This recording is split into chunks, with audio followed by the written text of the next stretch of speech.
Isten teremtőm, miért is éltem a napot? Megrakott, hogy minden csontom ropogott. Nesze mondta, nesze másik, harmadik, és minden tudó tudja hányadik. Jelen volt a holdvilág alatt. Búsan nézte szomszéd bácsi, mit csinál? Fellegekből vett magára gyászmezet, s megosztva szenvedésem könnyezett.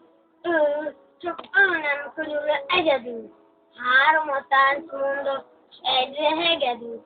Hegedült a bottal hátam közepén, keservesen, szilalmasan jártam én.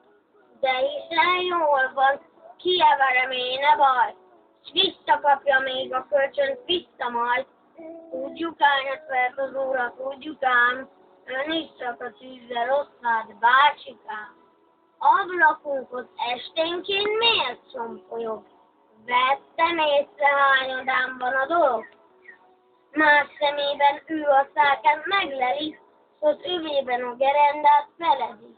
A Deák névászonánál ő se jó. Engem dönget a lopásért, szinte lopni árul, csókot lopni nénéhez, míg anyánk a Bibliában lefedett.